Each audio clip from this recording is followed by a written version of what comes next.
Welcome to the Mormon Medium Podcast, where we'll talk about spirituality, the paranormal, religion, and my journey in becoming a Mormon medium. I'm Nanette Ride. Thanks for listening. Now let's go have some fun. Don't be afraid. Close your eyes. There's a moon overhead, but the sun will rise. Blood on our lips, such a poisonous bite. The sound of our hearts go bump, bump, bump in the night. Hello, welcome to the Mormon Medium Podcast. We're your hosts, Brad and Nan. Today we have a listener ghost story, and we also have a listener question. Yeah, so let's go ahead and get on with it. Let's get on with Let's it. get on with it. Come on, Let's you're holding get up on. time. We really appreciate it when people write in with ghost stories like this. It's always interesting to see what other people are experiencing out there in the real world, right? And it's so exciting that people's gifts are just popping open and they're starting to really embrace their spirituality. I love it. Yeah, and today's story comes from a listener named Ashley. And Ashley, thank you so much for writing in and sharing your experience with us. We're super lucky because Nan wants to read this one today. I love really good ghost stories, and this one gave me the chills. So, Ashley is from Utah, and she went to Las Vegas to the Zach Baggins Viva Las Vegas. to the Zach Baggins Haunted Museum. They decided to take a tour. Remember, you've been trying to get us to go there, and I'm like, no. Yeah, it looks super interesting. And Britton went and said it was really cool. Yeah, Britton is our son, and Britton lived in Las Vegas. And he went to the Zach Baggins Museum, and he thought it was cool. So the Zach Baggins Museum actually is filled with negative energy, things that like murderers had in their possession, things that were used in murders. It has haunted things, basically, that this person has like gathered together and made a museum with. So remember, everything's energy, and those items are going to be haunted AF, which is why we haven't gone yet. So Ashley's story begins with my husband and I went to Vegas for a getaway and went to the Zach Baggins Haunted Museum for a tour. I had been listening to your podcast, and thank you for listening, Ashley, and thinking recently about how Nan had commented about something with her empath side. Well, I had been working on feeling my empath side and opening up that inner eye and feeling all the people around me, not just those close to me. I had previously seen only grandparents who had passed on, and I know how to keep bad spirits and feelings away. Okay, so where she's seeing things, what is that? Oh, that's her clairvoyance. She's got some major clairvoyance. So that means from the story, she can see with her human eyes and her spiritual eyes, which is pretty cool. That's my gift too. That is awesome. Yeah. So she said, I felt comfortable opening myself up since I had learned how to cleanse myself of negative energy and spirits, so I do not get attachments. Okay, we hear that term a lot too, attachments. What does that mean? Tell me about attachments, Nan. Oh, that negative energy likes to follow you home because you're a light. You're like a, the moth lights that you have out on a porch, and it's big and bright, and the moths come the to bug it. zappers. They zap them. Yeah, you're a light, and those negative energies, they will gravitate to you. So what happens if they attach themselves? Oh, lots of things can happen. I mean, they can alter your mood. They can just bring negativity into a room. They can give you ideas that aren't your ideas. Lots of things can happen just depending on what kind of negative energy it is. And in a place like this, it could be pretty dark, really dark energy. Gotcha. Which is why I don't want to go. I Well, mean, you know how to protect yourself. I know how to protect myself, but I don't know that I want to feel all that negativity. Got it. Do you know what I mean? Got it. So it's not so much that you're worried about attachments or anything like that. It's just that you don't want to have those emotions. No, I mean, look at me. I love scary shows and stuff, but I don't like stuff where people get hurt or, bad things happen. It really bothers my spirit, and I have to just look away. So yeah, I am super sensitive like that. So yeah, I don't know that I would go to a place like this, but I mean, she has piqued my curiosity a little bit, and she might make you all just pee your pants in just a second. So she said, so we started the tour, and I was feeling different things. So what's that? That's her clairsentience. She's feeling. It depends on what she was feeling. Well, she says, we entered the room where Zach owns the bed that Dennis Hoff died in and Lamar Odom overdosed in, as well as the robe that Dennis Hoff died in that was laying on the bed. Okay, so we had to do a little bit of research because we're like, who the hell is Dennis Hoff? Yeah. So Dennis Hoff was actually a brothel owner in Nevada. He owned several of them, including the famous Bunny Ranch. He also, here's something interesting. So Dennis Hoff won a legislative seat in Nevada post-mortem. Posthumously. Yeah. After he died, the voters in Nevada voted him into office. Hey, guys, your vote counts. Pay attention. Oh, my gosh. Let's vote for a dead guy. So what had happened is Lamar Odom had actually overdosed in one of Dennis Who's Hoff's. Lamar Odom? Lamar Odom is a basketball player. He played That for is the why I Lakers. don't know. Yeah, an awesome basketball player. He was like won the Sixth Man Award. He was on the team when the Lakers won their championships. Great ball player. Anyway, he overdosed in one of Hoff's brothels, and there was a lot of controversy around that. When they found him, the prostitutes who were with him said, yes, we heard him snorting stuff in the bathroom. Odom says he didn't take anything. And then he came back and said, yeah, Dennis Hoff tried to kill me. So there's a lot of crazy controversy around the whole Odom thing. That's nuts. Well, it gets more interesting because a few years later, Dennis Hoff died in the same room. So supposedly in the same bed even that Lamar Odom had overdosed in. So if he was part of it, maybe it's coming full circle. But here's something. Karma. Right. and as far as drug tests, the test results, we don't know what Lamar Odom had, but apparently he said that his system came back with drugs in it. But he had a long sordid history. Now, Dennis Hoff, he had marijuana and Viagra in his system. Well, of course, he's at a brothel. And he's 72 years old Yeah. with diabetes and obesity. He probably needed Probably it. needs some Viagra. Yeah. I'm not going to judge, whatever. But, but here's the really interesting thing. Guess who found him? Who found him? Ron Jeremy. Who's that? Ron Jeremy is a famous porn star. He's the one with the long, scraggly hair and the pot belly. What kind of people hang out at this place? Porn stars, prostitutes, and NBA players. Hello. Wow. Yeah. So Ugh. anyway, Ron Jeremy is in the middle of this. Are you like a fan or something? You're like totally getting all excited about Ron Jeremy. Because like one of my favorite playlists. Oh, that's right. This is your 70s porn music. Exactly. Yeah, okay, so Brad has been known to get really crazy, and he loves to play 70s porn music as he enters a room, and he will do a little dance, and he thinks he is just the shit. Well, look, It's everybody so funny. everybody should have a walk song, right? A walk song. So when I walk into a room, that's how we do it. And didn't they have like a huge party? It was like his birthday or something. Yeah, oh yes, it was said that it was his 72nd birthday party. Crazy. That's so crazy. Happy birthday! That sucks. Anyway, That's- sorry to interrupt your story. I thought that would be some important information for people to know if they didn't know who those two names. I seriously didn't know who either one of them were. So upon entering the room, I immediately sensed and then saw Dennis Hoff on the left side of the bed, and he immediately knew I was there and aware of him. What the shit? Ugh, I have chills. Maybe he's just a horny old man. It's like, oh, Well, obviously, lots of Viagra. I was on the right side of the bed and room. He watched me the entire time as the TV that gave the spiel of what was in the room and what the haunted item was. Close to the end of the spiel, he moved to the right side of the bed and closer to me. Okay, I don't know that I'd stand there. So him moving closer to me, I wasn't nervous, but I was curious.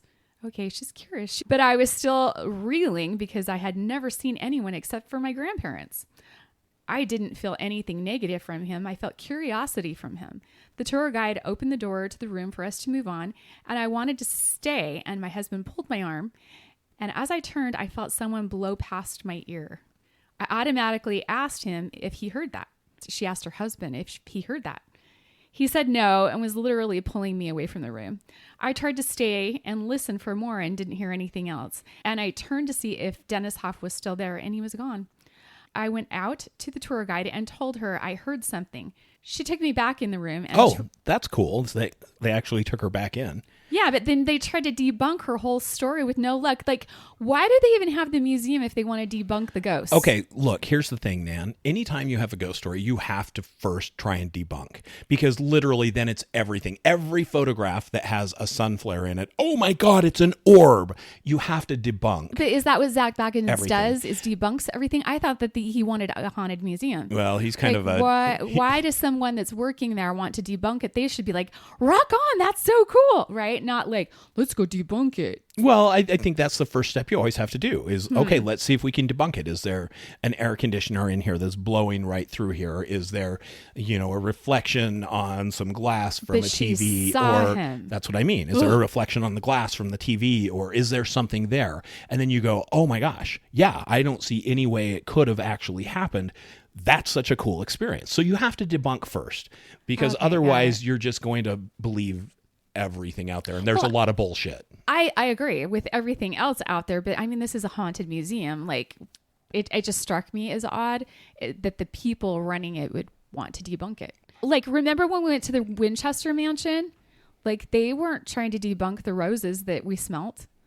No, they weren't. But I think it's because we kind of debunked it beforehand and asked him the questions. Oh, do they, put sense in potpourri here? or- The potpourri. We asked all those questions first. So I think it's important anytime you have some sort of a paranormal experience to try and debunk it first, because otherwise it could be anything, literally. So you need to qualify those experiences. So I think that gives them more credibility in my book, that they would go, okay, let's see if we can debunk this first. Okay, so when we go to the haunted places that we're going to go to in December and that we're going to record the podcast there, you're going to be debunking stuff, right? Oh, absolutely. Okay, this is going to be fun. Absolutely. Anyway, she says at the end of the tour, they recorded her story for production. Oh, that's super So cool. she's super famous too. Maybe. But that's creepy. It's so cool though. She felt stuff, she heard it, and she saw it with her eyes. So that's 3 of your clairs right there. Honey, you are a little psychic medium. Yeah. Thank you for that story, Ashley. And thank you Yes. for helping us understand who Dennis Hoff was. We have no idea. Famous politician. We should know. We know porn stars. Hello. Different industries, darling. I guess so. Different industries. So if you have a ghost story that you would like us to read on our podcast, go ahead and send it in to info@themormonmediumpodcast.com. And we would love to read your ghost story, and we love to get spooked. We think it's so cool to see your gifts pop open and hear your experiences. And if you have any questions, please reach out and let us know, and we'd be happy to answer those on the air too. Yeah. Speaking of questions, you said you had a listener question this week. I do. I had someone reach out, and they wanted to know during a psychic medium reading, if they want to hear from someone specific, can we make that one person come through? And the answer would be no. Here's the thing. I'm not in charge of who comes through. You get what you get, and you don't throw a fit type of thing. It's kind Will of you also give them something to cry about if they cry on your table? right. And give him a tissue. You don't stop crying, I'll give you something to cry about. But I don't have control over who comes through. Spirit knows what you need, and it's always for your highest good on who comes through and what the messages are. And we can always ask if the person doesn't come through that you want. We can always ask for that person to come through. And I've had them come through most of the time, and other times I have not had them come through. It's either they're busy or they're processing, or maybe it's too close to the death, or anything like that. But I absolutely have zero control over who is able to come through on a reading. I'm just the conduit to be able to give the messages, and Spirit is the one that's in charge. So if somebody really does want to communicate with a specific soul on the other side, is there anything they can do to help promote that or make it more likely? Really? Yes and no. I mean, you can get to a quiet space and ask them to be with you and ask them to come through, and hopefully they will come through. But if they don't have a message for you, or maybe, they're processing, like I said, that won't happen. So I don't really have a straight, direct answer, because you can, because they're going to be around you. But then for them to come through on a reading, sometimes they will, sometimes they won't. It's kind of a game. The other day I had a client who wanted to feel her husband, and she had messages from other people in her family that came through, and it was awesome. But she wanted to feel her husband, who's just been dead a little while.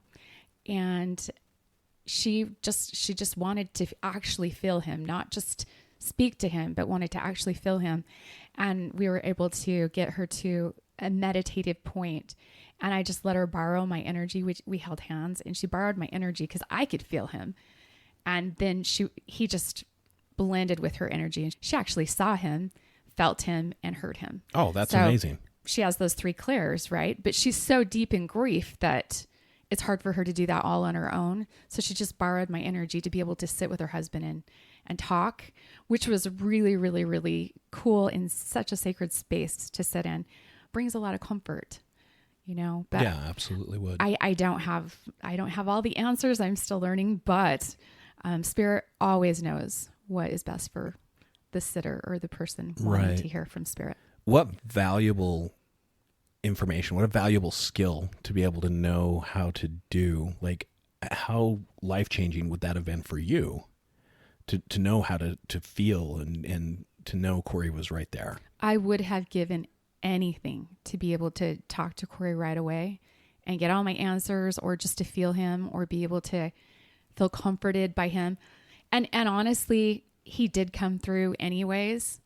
I think that he knew I was searching for those. I'm kind of like that little kid that's like, mom, mom, mom, mom, mom, like all the time.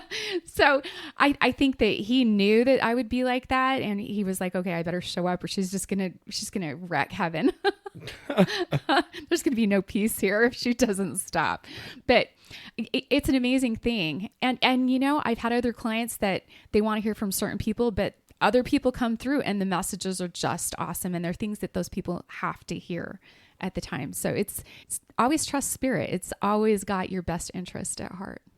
Is there something that people should do to prepare before they come, or do they just show up and whatever? It's not a big deal. I mean, should they do some meditation? Should they, think of some questions? What is the best way for one of your sitters to prepare for a psychic reading from you? Maybe think about questions that you might have. I've had clients that had questions, but then they didn't tell me the questions, and they just said them to the person that they wanted to hear from. And then the person relayed the answers to the questions to the sitter. And I never knew the questions, but they got the answers. So you can do stuff like that. I think that adds an extra level of evidence to it as well. Yes. And you definitely need that evidence, right? I need to be able to know that this isn't just crap, right? It has to be coming through and be truth, and be something that is applicable to the person. So there's got to be a little debunking there. You know what? I think, yeah. I mean, why not? I guess a little bit, right? I guess I've just come to the point, Brad, that I just trust what I get, and I can't get in my head about it because I'll always second guess myself. Right. Right. So I have to just let the messages come, and right before I even get messages, I have to surrender my fears, my belief systems, my doubt, like all of that, and just blend with Spirit and let Spirit talk. So it's not about me, it's about them, and it's about me being a conduit. Just like when I do energy balancing, I'm really good at moving energy, really good at it. And I'm just the conduit. The person doing the healing is the person on the table. Right. No, that makes sense. I think the where the debunking is really important is to everyone else, right?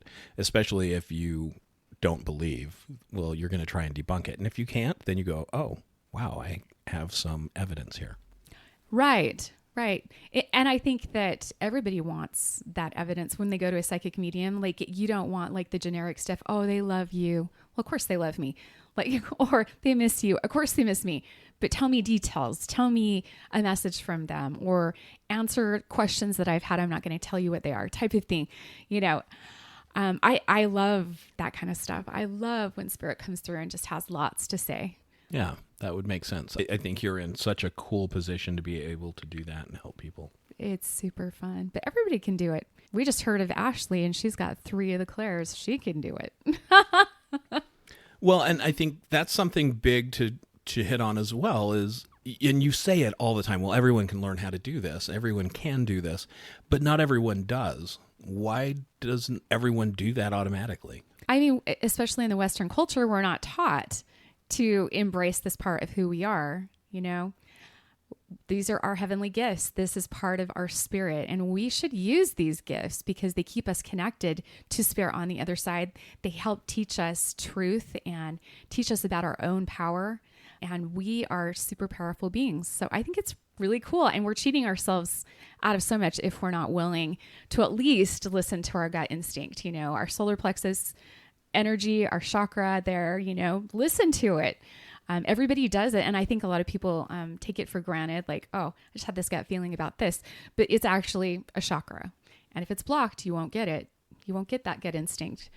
But we're all made wonderfully and perfectly. Yes, we are. You got some cards for us, Bradley? No, not yet. So because we're entering one of the best time of the year, me and Brad love Halloween.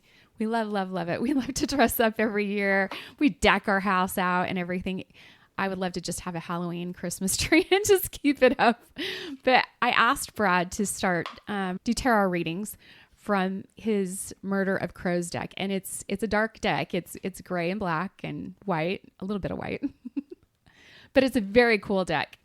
And so all the way up until Halloween, we're going to start reading weekly from the Murder of Crows. What do our listeners need to know about for this week? What do they need to know to help their lives be more full? Okay, so the card for this week is the 10 of Pentacles. And the card has an image of two crows picking through some debris on the ground, and then a flock of crows coming in from behind them, or a murder of crows. And the meaning of the card is all about how your tribe gives you strength.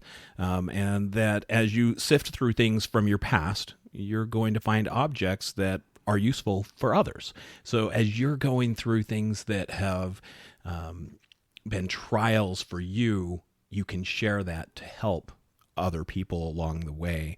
And it'll also help you to know who you are on a deeper level. And when you draw from those shared resources, the shared resources of your tribe or the flock or your murder of crows, there's going to be enough for everyone. And a big thing about that is don't come at things from a scarcity standpoint. It's kind of like saying, well, if there are two psychic mediums in town, then we're just going to compete and there's not going to be enough for everyone. Shift that attitude to go, hey, there's two of us and there's so much work and it's needed because one of us couldn't deal with all of these people.